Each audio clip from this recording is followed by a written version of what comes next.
Hola, estimados y estimadas estudiantes. En esta clase se va a desarrollar el texto de Eugenio Zaffaroni referido a la historia de los derechos humanos en América Latina.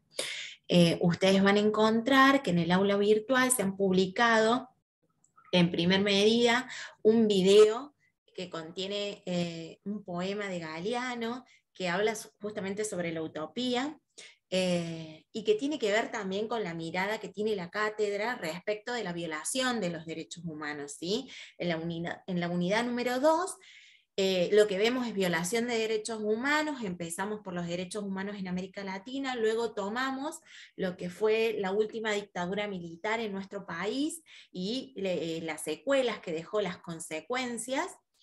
Y después en la unidad número 3, que a esto hace alusión, digamos, el poema de Galeano, es la vigencia de los derechos humanos, ¿sí? Entonces ahí vamos a ver estos pares contrarios y que hacen también a la dinámica y al movimiento que queremos que ustedes realicen desde la cátedra en cuanto a la consideración de los derechos humanos. Entonces vamos a comenzar en la unidad número 2 con este texto de Eugenio Zaffaroni, en el cual realiza una reflexión, una crítica respecto del concepto de historia. Nosotros en general se enseña la historia como un conjunto de hechos históricos, generalmente, sobre todo en la escuela secundaria, nos hacen hacer la famosa línea de tiempo y allí ubicamos diferentes acontecimientos históricos. Entonces, digamos, Zaffaroni lo que hace es criticar esta noción de historia y nos plantea la historia no como esa mera sucesión de hechos cronológicos, sino que la elección del objeto histórico va a depender de su trascendencia a nuestro ser, a nuestra vida cotidiana, cómo ha impactado ese acontecimiento histórico en nuestra vida cotidiana.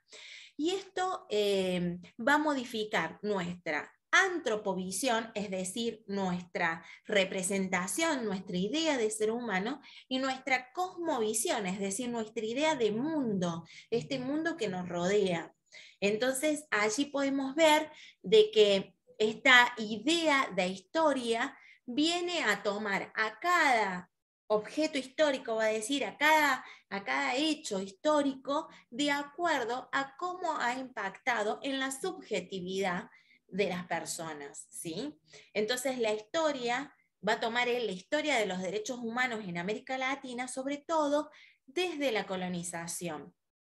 Y va a decir que en esta colonización, digamos, el comienzo de la historia desde la colonización en América Latina se va a dar a partir de la violación sistemática de todos los derechos humanos. ¿Sí? Entonces él va a decir que la historia de los derechos humanos en América Latina es un relato cronológico de hechos humanos que fueron condicionando la conciencia de nuestro ser. Y por ende, estos derechos deben ser reclamados, deben ser reconocidos, deben ser respetados.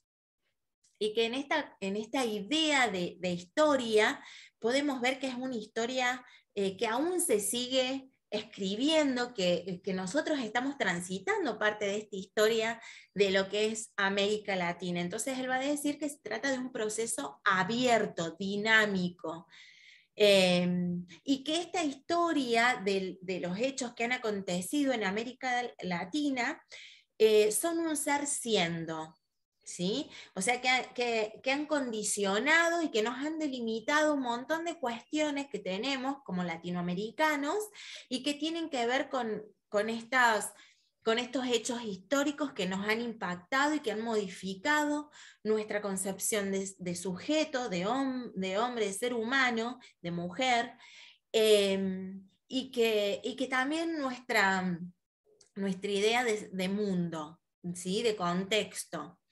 Y a partir de tomarlo desde la colonización, Zaffaroni empieza a realizar toma algunos elementos de lo que fue la colonización para poder dar cuenta de cómo fueron reconociéndose los derechos humanos en este contexto violatorio de derechos, ¿sí? Porque como nosotros sabemos, ya hace varios años que ya no vemos a la colonización como ese cuentito, por lo menos que a mí me contaban cuando iba al secundario, que era el Día de la Raza, donde habían venido los europeos a traernos su cultura, a traernos todo su bagaje de conocimiento, sino que justamente al contar, digamos, la verdadera historia,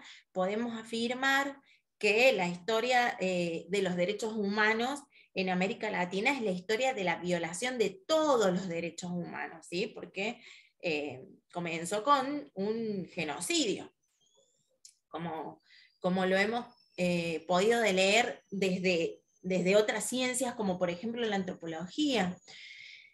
Y que no solo sucedió esto en América Latina, sino que también ha sucedido en países de África, de Asia, y podemos ahora comprender un montón de ideas, de fenómenos, de sucesos que aún sostenemos mirando como referencia a Europa y tratando de incorporar ciertos aspectos de su cultura, de su economía, de su forma de ser, ¿sí? en el mundo, y que tiene que ver con estos procesos históricos. Por eso nos parece importante que podamos tomarlos para esto, para ver, para reconocer cómo se fueron dando los derechos humanos en América Latina, y luego vamos a ver en Argentina.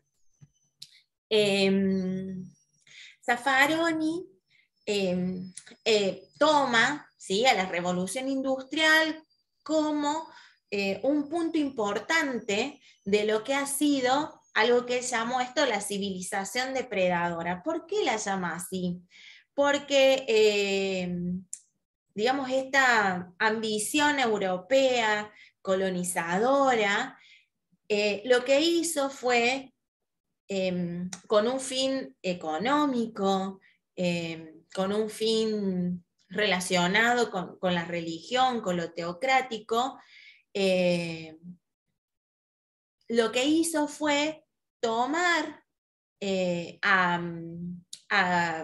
digamos, a sectores de África, como decía recién, de Asia, de América, como mano de obra barata, el trabajo esclavo, ¿sí? Con esta idea de llevar la palabra de Dios y de la lucha contra el demonio, que es lo que Zaffaroni llama como la colonización basada en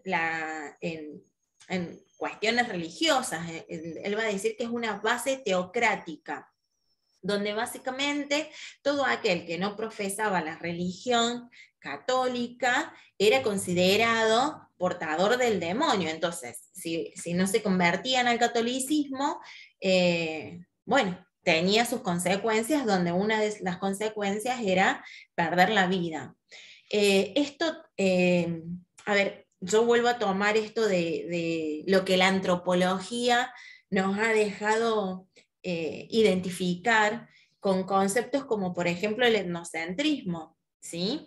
El etnocentrismo es cuando un grupo humano perteneciente a una cultura se concibe superior a otra cultura. Y esto claramente se vio en la colonización, ya que, digamos, la base del pensamiento europeo era que los indígenas originarios pertenecientes a América eran seres inferiores. Entonces, de acuerdo a esta concepción de ser humano, es como procedieron. nosotros, bueno, por lo menos yo cuando cursé antropología, podemos ver cómo hasta la antropología en sus comienzos hasta justificaba esta cuestión de del avance de una cultura sobre otra cultura. Y lo podemos apreciar en descripciones científicas, llamadas científicas para aquella época, con calificativos hacia ciertos grupos humanos como inferiores, inculturalizados, salvajes. Son términos que dan cuenta de este etnocentrismo, ¿sí? Y que el etnocentrismo es la base de la discriminación racial. Nada más y nada menos que eso. Entonces, lo que hace el autor es señalar, identificar esta colonización con base teocrática, sosteniendo la inferioridad del indígena originario, afirmando que el colonizado podía ser sometido, ¿sí? Porque es un ser ignorante, es un ser que necesita que otros seres superiores le digan cómo vivir y que le lleven, digamos, un poco de humanidad a ese conjunto humano. Que no es otra cosa que hace a las necesidades que tenían de esa Europa colonizadora en referencia a esa revolución industrial incipiente, ¿sí? Donde esta ideología teocrática no vino más que a satisfacer las necesidades de producción que tenía Europa, ¿sí? Entonces, allí podemos ver cómo se perseguía este fin económico. Por eso podemos afirmar que la idea esta de superioridad europea, basada en la inferioridad de quienes habitaban América, tenía justificaciones teocráticas, pero también científicas, positivistas, ¿sí? Y donde se buscaba racionalizar esos genocidios con argumentos que daban cuenta de un racismo, ¿sí? Un racismo sostenido por la ciencia positivista europea. Y como yo les decía, nosotros cuando estudiamos antropología, en las primeras etapas del desarrollo de esta ciencia pudimos apreciar cómo nació la antropología para justificar ese avance europeo hacia otros lugares del mundo, con la idea de hacerse de las riquezas de esos pueblos y de tomarlos como manos de obra, ¿sí? Entonces, hacemos referencia con esto a lo que es el capitalismo europeo, sustentado en esclavos africanos, en todo lo que sucedió en América, ¿sí? También en ciertos lugares de Asia, claramente con un fin de sostener ese capitalismo que estaba desarrollándose en Europa, ¿sí? Y bueno, donde en nuestro país también hemos tenido ciertos momentos de nuestra historia que dan cuenta, digamos, del avance de esta idea superior europea. Yo siempre tomo algunos dichos de Sarmiento que en realidad Sarmiento no era ajeno a lo que se vivía en su época, ¿sí? Pero ese odio por el gaucho, con la famosa frase que nos representa, tiene que ver con esto, ¿no? Con la consideración del otro diferente desde un lugar de inferioridad, donde lo europeo era, digamos, el ideal a seguir. Siempre en aquellas épocas en nuestro país la mirada estuvo puesta en Europa. que la arquitectura también da cuenta de esto. La idea de escuela, de educación también da cuenta de esto, ¿sí?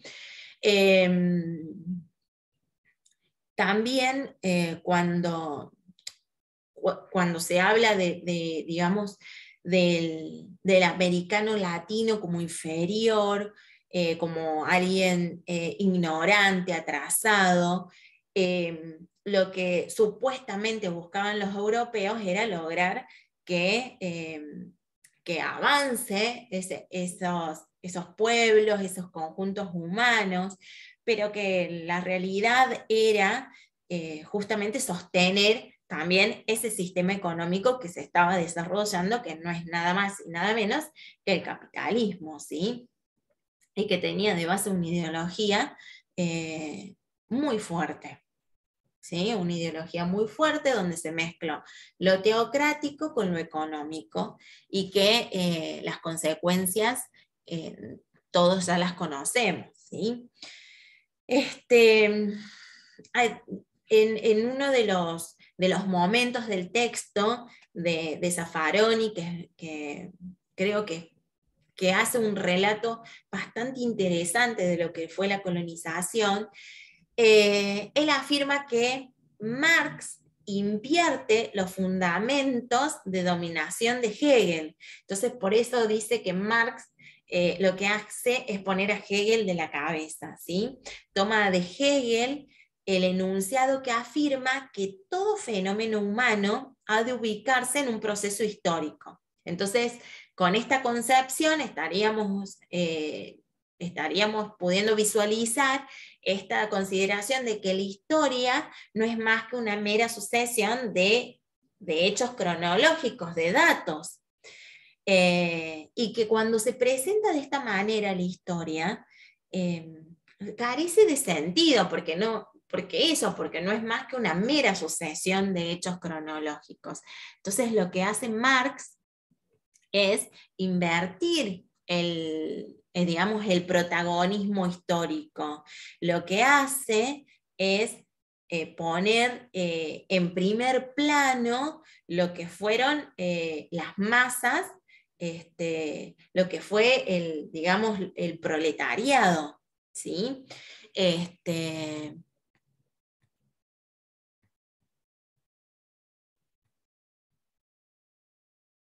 Bueno, continuando con la clase,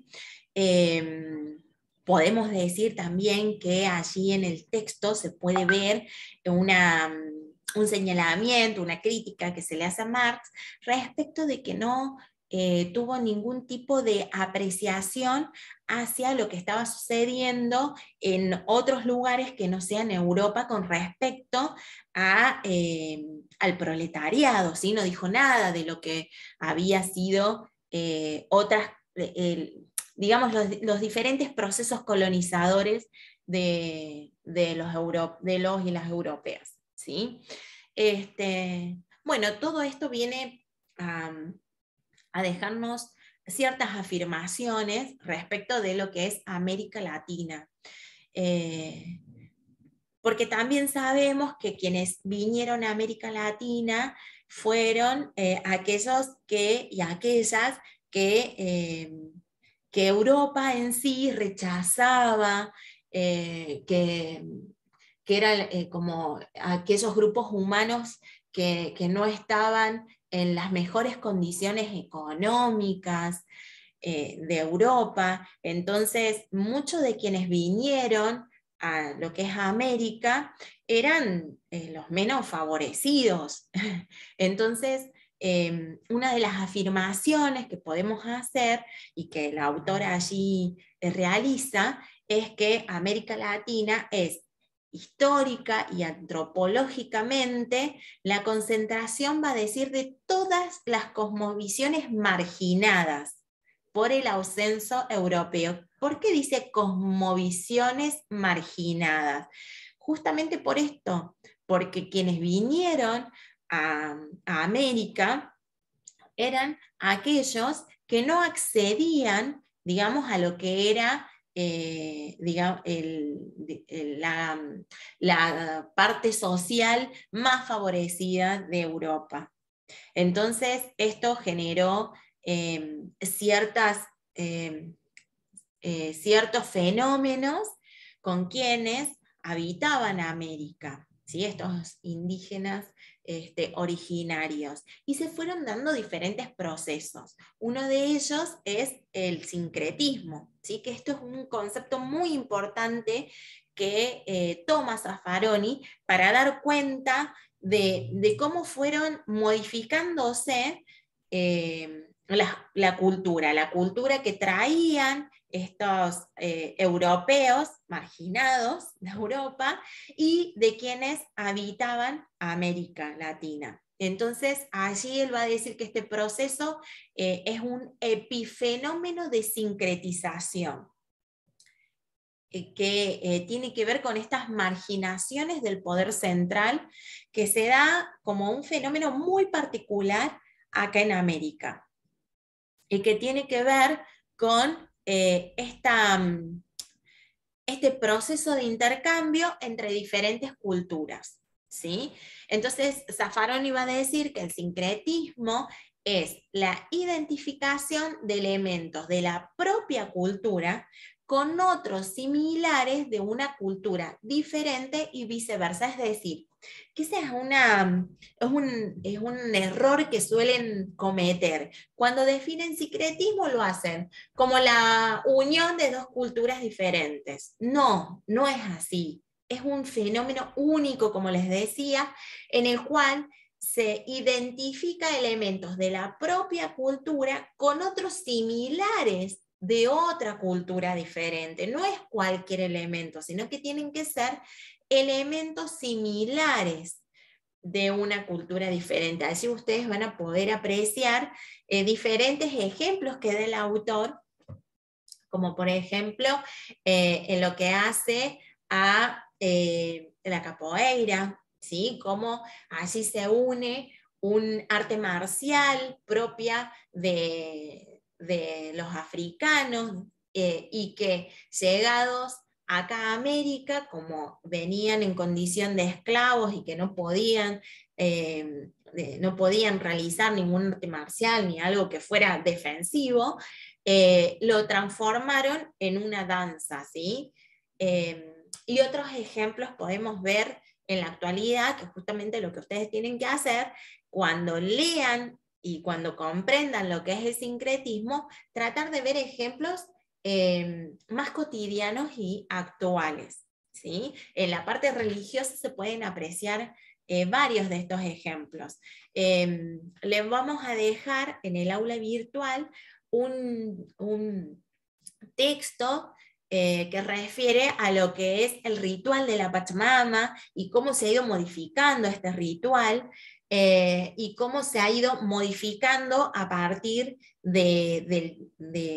digamos, del paso de los años, que es muy interesante.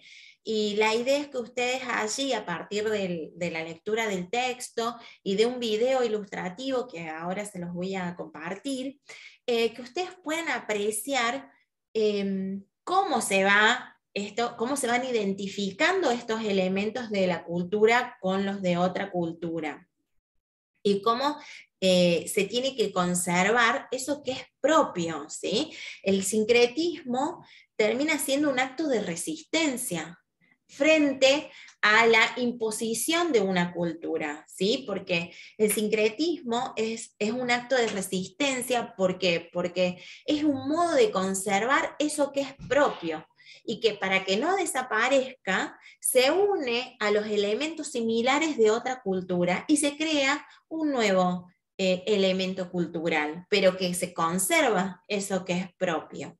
Por eso es tan importante el sincretismo, ¿sí? Por otro lado, otro de los conceptos muy importantes que ofrece Zaffaroni es el concepto de saber oficial.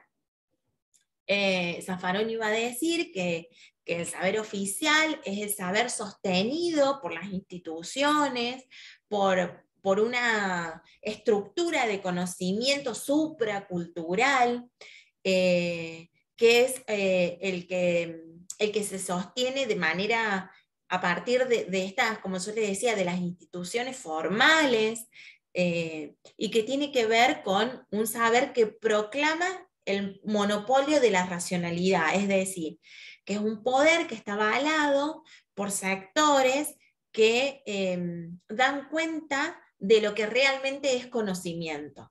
¿Sí? Entonces ese es el saber oficial. Si ustedes ven el PowerPoint que les vamos a compartir, allí hay una imagen que da cuenta de a qué nos referimos o a qué se refiere Zaffaroni cuando habla de saber oficial, y por eso yo les digo instituciones educativas, formales, que dan cuenta del desarrollo y la adquisición de un conocimiento que está comprobado y que está avalado, ¿sí? Y que esto es entonces el saber oficial. Y por otro lado, en contraposición estaría el saber popular, que va a decir Zaffaroni que el saber popular siempre ha sido como motivo de valoración folclórica, de estudios antropológicos. Ustedes tengan en cuenta que antes la antropología, cuando empieza a desarrollar sus primeras investigaciones científicas, lo hacían con grupos humanos bastante diferentes a lo que era la población, los ciudadanos y ciudadanas europeos. Entonces se los veía como lo diferente, pero lo diferente con una curiosidad antropológica. Y hoy sabemos que la antropología estudia, no se puede estudiar no sé, un pueblo perdido en el Amazonas como, no sé, un grupo humano acá en la provincia de Córdoba, en plena ciudad, ¿sí? Pero bueno, así el saber popular entonces es importante reconocer de que tiene su propia racionalidad, ¿sí? Tiene una racionalidad interna, es decir, que si bien tal vez nosotros lo desconocemos, pero que tiene un saber y que ese saber es válido, es importante y que nosotros, nosotras, desde nuestro rol, lo tenemos que reconocer. Porque cuando vayamos a trabajar a la comunidad, lo primero que tenemos que hacer a partir del contacto con la comunidad es valorar ese conocimiento que tienen, ¿sí? Es reconocerlo, es poder, a partir de este reconocimiento y esta valoración, va a posibilitar que quienes lo sostienen adopten un papel más activo frente a los diferentes procesos que se despliegan con respecto al proceso salud y enfermedad, ¿sí? Entonces, cuando hablamos o cuando hacemos referencia al saber popular, es este conocimiento que conserva cada grupo y que lo reconoce como propio, ¿sí? Que le pertenece porque se pasó de generación en generación, porque tiene que ver con la familia, que tiene que ver con su historia, ¿sí? De los ancestros, con esa cultura originaria, ¿sí? Y con los diferentes procesos que se han llevado a cabo acá en América Latina. Y que aún se conservan y que son importantes, eso es algo que queremos que se tome y que se tenga en cuenta en el desarrollo del rol, a la hora de llevar a cabo nuestro rol como profesionales de la salud mental. Es que la comunidad tiene sus conocimientos y parte de nuestro rol es poder identificarlo y poder valorarlo, porque en ese conocimiento es que nosotros vamos a poder hacer esa apropiación instrumental de la realidad. Como ejemplos del saber popular podemos tomar como algunas creencias, algunas intervenciones, como por ejemplo la cura del empacho, ¿sí?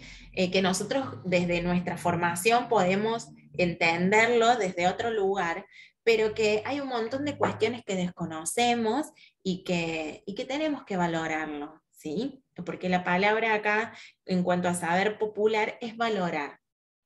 Bueno, y que nosotros cuando nos acercamos a una comunidad,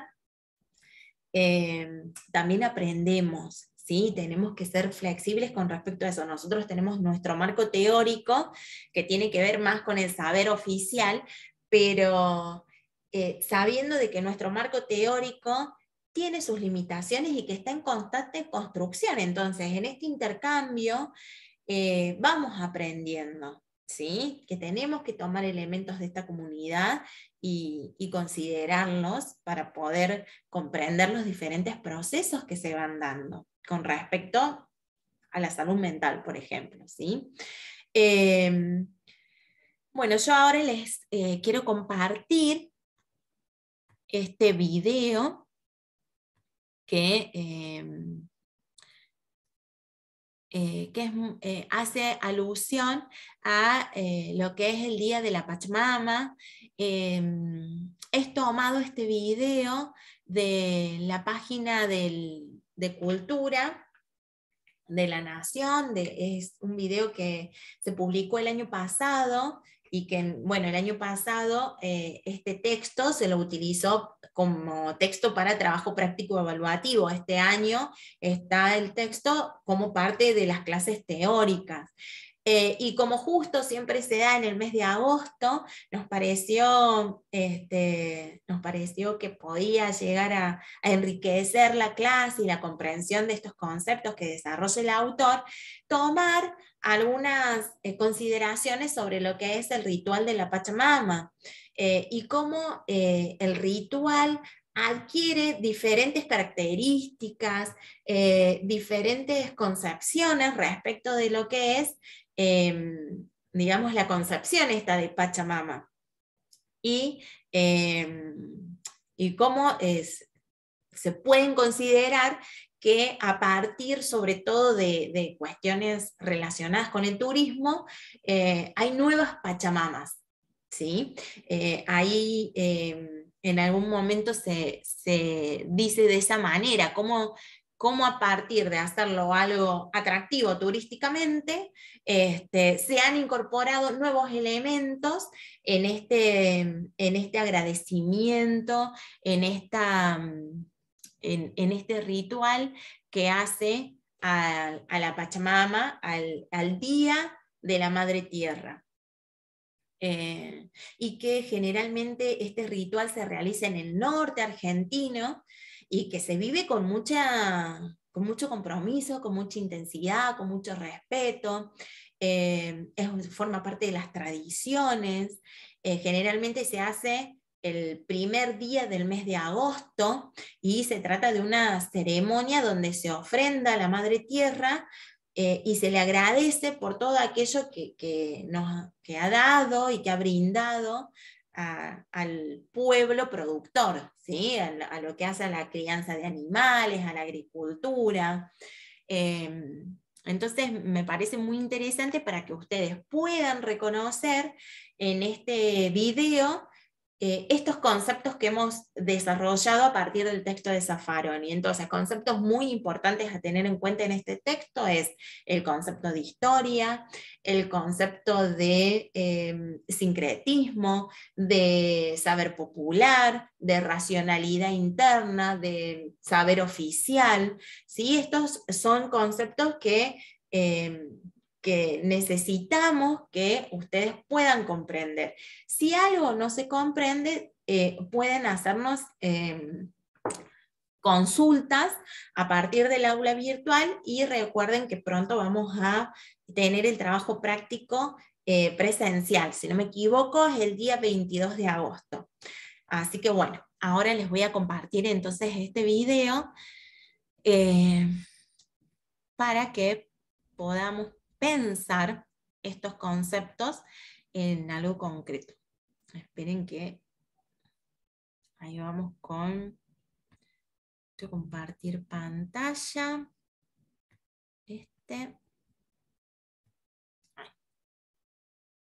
Vamos a ver dónde estaba.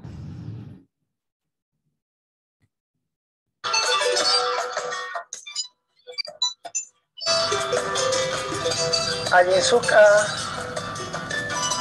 machulas, payalas, huauquepanacunas, ususis, churis. Con todo mi corazón los saludo. A la vida en la Pachamama, a la vida en este campo de la energía solar de nuestro Padre Sol. Pertenezco al Ayllu, comunidad urbana indígena originaria Ayllu-Mayuhuasi, la Casa del Río, porque estamos cerquita del Río de la Plata. Y aquí funciona el Centro Cultural Huacaluna y el Centro Intercultural de Salud Huacaluna-Hampihuasi.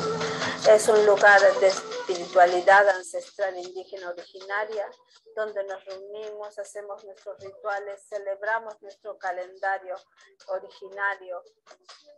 En este tiempo tan importante que inicia el 1 de agosto, vamos a estar honrando a nuestra Madre Tierra, que es sagrada.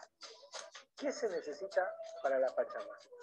Chicha, unquero, semillas, fruta, aguayitos. Se hace un círculo. ¿El círculo qué significa? Eso significa la unidad. Representa la vida, representa el espacio, el tiempo, representa la comunidad. Hay distintas formas de hacer las ceremonias. Pueden ser ceremonias comunitarias o pueden ser ceremonias personales, familiares de cada uno en su casa. Se busca un lugar especial donde se abre la boca de Pachamama, una pacarina, un lugar donde ofrendar siempre para la energía, para la abundancia. Con todo corazón. Se dice, Pachamama, Madre, gracias por la vida. Me has dado tanto, Pachamama, Madre. Estoy profundamente guiado por vos. Profundamente mi respeto, mi cariño y mi amor. Para vos, Madre Pachamama. Y ese amor que nosotros brindamos nos va a volver multiplicado. En nuestra cultura, en nuestro pueblo, hay una ley complementaria que es la dualidad. Es dar, recibir. Dar, recibir. Ese movimiento es constante. Esta tierra somos nosotros, porque si no existe, nosotros tampoco. Haili, Haili Pachamama.